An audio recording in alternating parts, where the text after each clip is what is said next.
Thomas adored the Christmas season. He was busier than ever, taking goods and passengers up and down his branch line.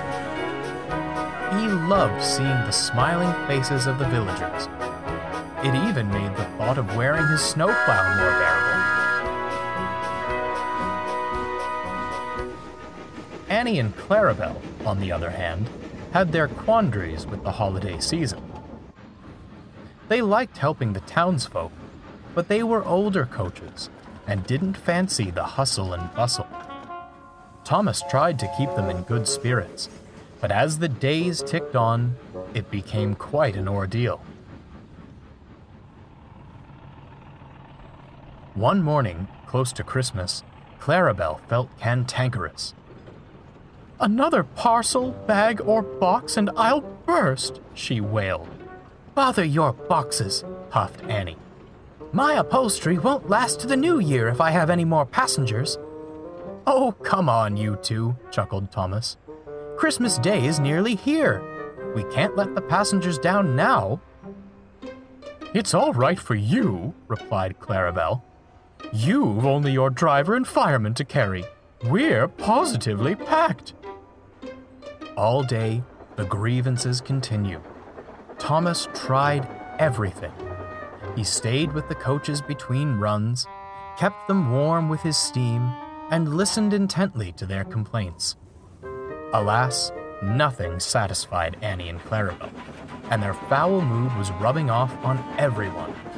Even the trucks grumbled about them.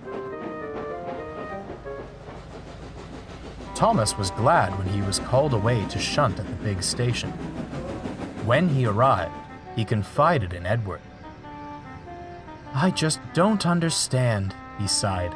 "They've always been a bit put out around Christmas, but this takes the cake. They're working very hard. I'd say it's made them lose sight of what Christmas truly means," replied Edward. "I think I know how to fix that."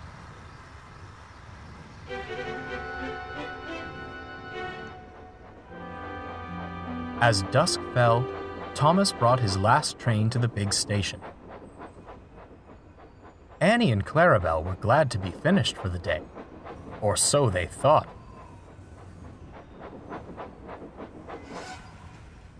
Thomas was uncoupled and moved away. Suddenly, Annie could see Edward and old slow coach backing down towards them. "I say, Edward, you must be at the wrong platform." "On the contrary," smiled old slow coach. "We're right where we need to be. The vicar is hosting a dinner at the church for those less fortunate," said Edward. "We have many volunteers and supplies to deliver, but can't do it ourselves." "That," finished Thomas, "is where you two come in." Annie and Clarabel didn't know what to think. They were exhausted, but knew it wasn't proper to complain about helping with such a cause. Quiet and reluctant, they followed Edward out of the station.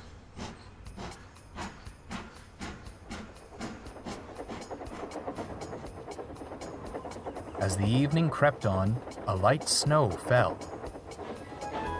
Edward made several stops, picking up more volunteers and supplies at each station. It wasn't long before the train was packed, and Annie and Clarabel began to grumble. "Day and night, packed tight." "There is a time and place," interrupted old slow coach, "to consider our own needs before others. This is not one of them." Annie and Clarabel retired into stunned silence.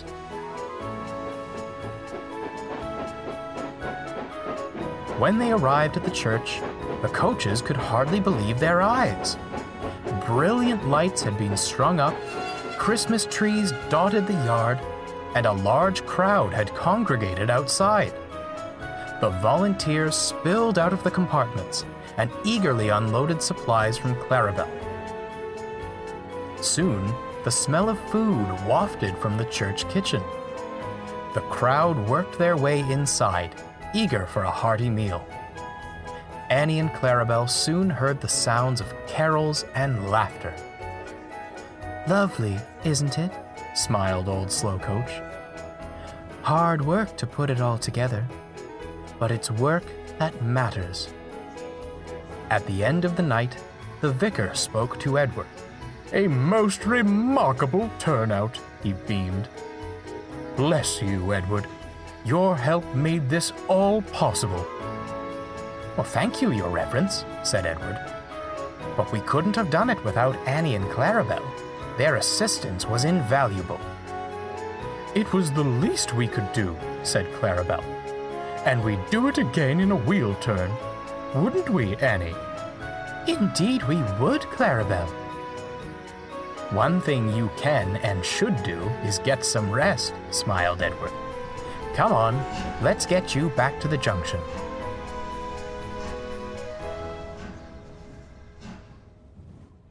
Thomas was asleep in the carriage shed when Edward brought the coaches back.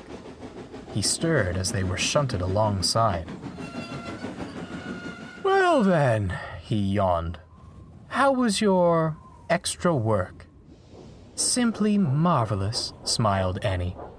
Off to sleep with you now, Thomas, said Clarabel. We can't let our passengers down before Christmas comes. Thomas chuckled, and the three friends fell contentedly to sleep.